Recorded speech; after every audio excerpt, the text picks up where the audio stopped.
In the latest edition of FL Studio, they've added this Breakbeat beast into their collection of already awesome stock plugins. And I wanted to talk about what makes this plugin so awesome. If you don't want to hear me talk about it and just want to hear how the plugin sounds, you can click the chapters down below. So this plugin is called Transporter, and it's a dynamically responsive re-looper. What does that mean? It detects transients and triggers loops based on time-based settings set by the user.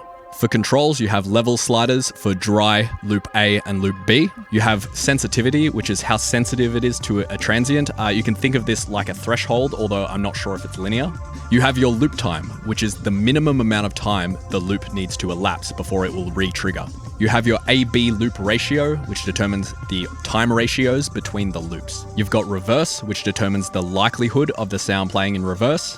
You've got octave, which works the same way, and then you've got octave high or low, which works the same way as well. The stereo section's really cool. You can choose between two options. Those are panning loop A and B left and right, or oscillating the pan of loop A and B, so they exchange sides. There's also some other time and detection settings, but I'm not going to get into them for this video. So, sounds pretty cool, but what's the big deal? There's other re-looper plugins, and there's slicers and granular plugins that can do the same thing, but just much more in depth. But I think something that puts this apart from other plugins is just how easy it is to use. Even if I didn't know exactly how the controls work, the UI is clean, simple, and responsive. And the sounds are so distinct, but yet don't come across as like a one-trick pony kind of thing.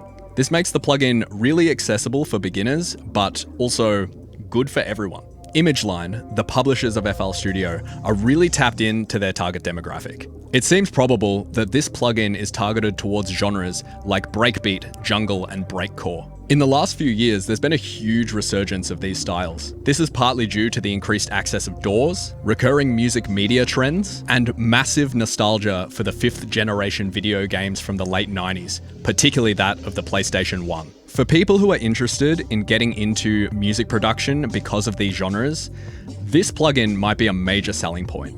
Not only that, it's a stock plugin, so it may be a major selling point in the decision of what DAW to use.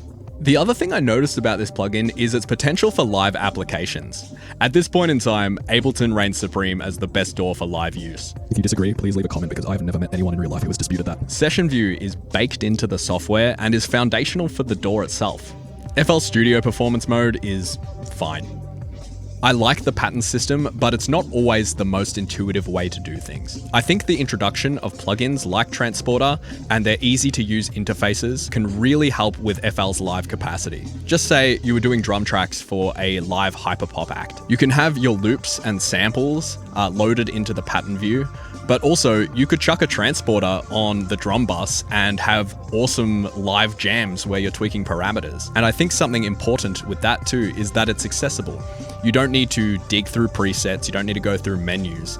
It's something that you can just get out of the box and start twisting knobs. I think that ImageLine are really in the position to make plugins that would thrive in these scenarios. This is just one example that I think is really great, but I hope that FL can continue to put out stuff like this so they can establish themselves as a unique performance tool. And you know, as much as I love dialing parameters and tweaking sound design to the littlest detail, sometimes I just want to turn a knob and make a sound go and Transporter is great for that. If you're enjoying this video, please like and subscribe, and stick around because I'm about to load up an arm and break and mess around with this plugin. See you next time.